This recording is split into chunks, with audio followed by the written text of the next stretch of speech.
Salut Mickaël. Alors donc ce matin, je te partage quelques réflexions que j'ai eues depuis hier. Donc déjà, pour reprendre nos conversations d'hier, donc moi voilà, j'ai noté dans le carnet.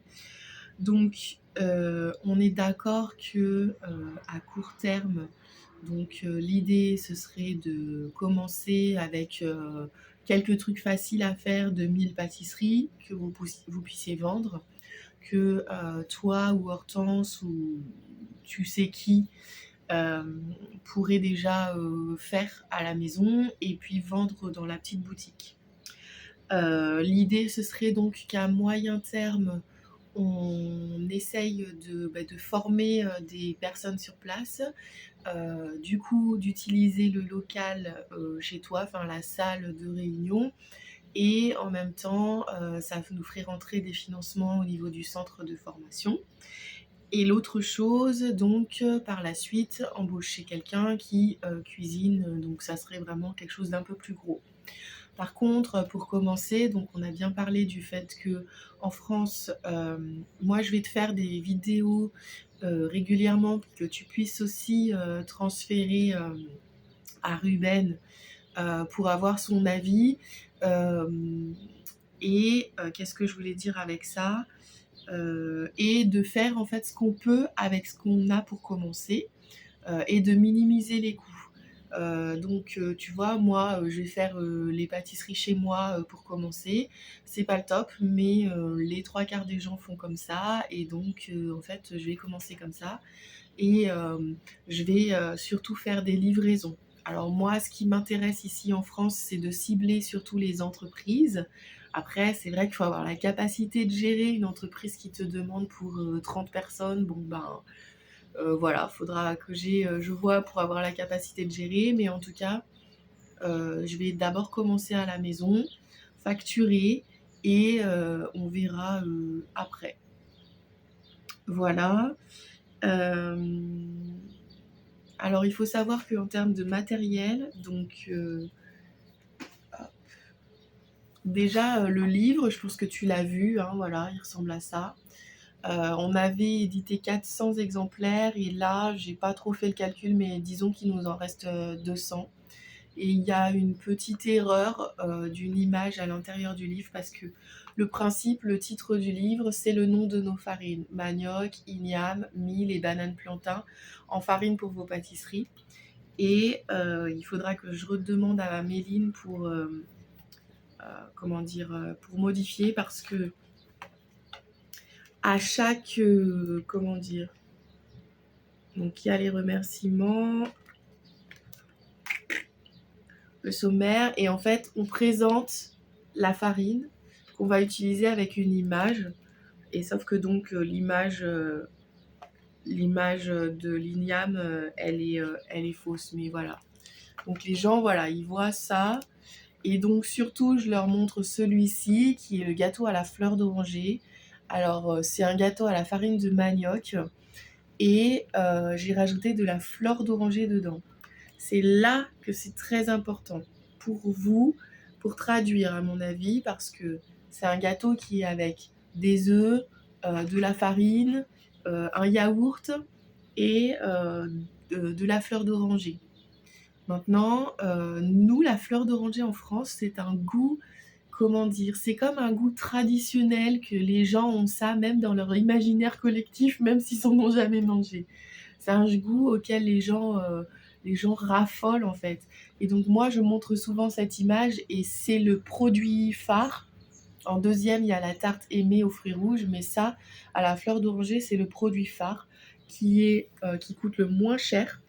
Et surtout, les moules que j'ai utilisés sont très beaux. Donc, est-ce que la fleur d'oranger se trouve chez vous? Comment transférer ça avec un goût comment dire, qui se rapproche des goûts que vous aimez beaucoup au Tchad?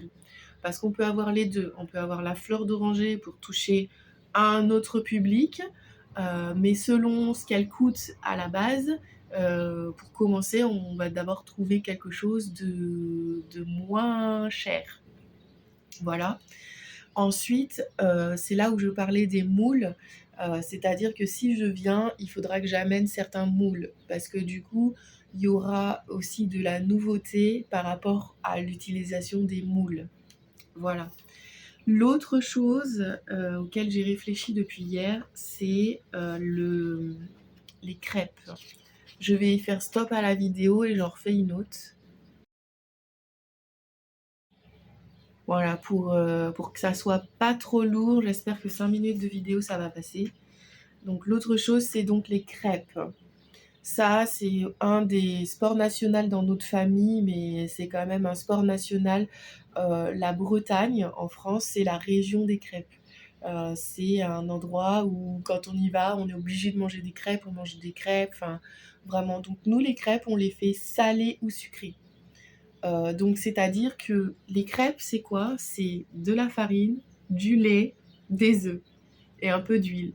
Tu mélanges et tu fais cuire ça à la poêle. C'est pas frit, c'est juste cuit à la poêle. Parce que la friture, ici, ça fait juste faire que les gens sont gros et c'est une hérésie, c'est du grand n'importe quoi. Bref. Donc, les crêpes, nous, c'est facile à faire et ça se mange avec plein de choses dedans. En fait, tu vois, là, elle est pliée en 4, mais on peut aussi la rouler. Et nous, on mange ça avec de la confiture, du Nutella. Mon frère, son sésame, la plus grande chose qui existe dans sa vie, c'est la crêpe banane Nutella, par exemple. Voilà. Les enfants, ils parlent que de ça. Crêpe banane Nutella, voilà. On peut mettre, mais il y en a qui mettent du salé, qui mettent du jambon, œuf, fromage, c'est la complète en Bretagne. Voilà, on peut mettre n'importe quoi en fait dans une crêpe. Donc c'est là où je veux que tu réfléchisses à qu'est-ce qui peut se traduire en tchadien, on va dire ça comme ça. Qu'est-ce que vous mangez facilement en termes de sucré? Qu'est-ce qui coûte pas trop cher à l'approvisionnement pour qu'on puisse faire les crêpes? Parce que ça, les crêpes, je pense que ça peut être assez simple à faire. Je connais pas les coûts du lait. Voilà. L'autre chose aussi qui est indispensable, c'est avec les œufs. Alors c'est l'autre question où on a parlé déjà il y a quelques mois par rapport à la machine là dont on avait parlé qui garde les œufs. Et c'était une des raisons pour lesquelles je voulais savoir quelle était la faisabilité de l'acheter. Parce que ces gâteaux, ils se font avec des œufs. Voilà, beaucoup d'œufs, beaucoup d'œufs. Je ne sais pas comment vous dites en tchadien. Donc par-ci il y a 3 œufs, par là il y a 4 œufs. Voilà, donc c'est quand même... Bon, je sais pas combien ça coûte. Il faudra que tu me fasses une fiche avec la liste des ingrédients et combien ça coûte chaque ingrédient aussi. Que j'ai tu me le fais en CFA. Mais voilà, que je comprenne en fait comment ça va se passer. Voilà. Après, peut-être que si tu as la boutique, à voir si tu as des prix plus de gros avec la boutique. Voilà. Donc j'arrête là et je termine par le troisième sujet.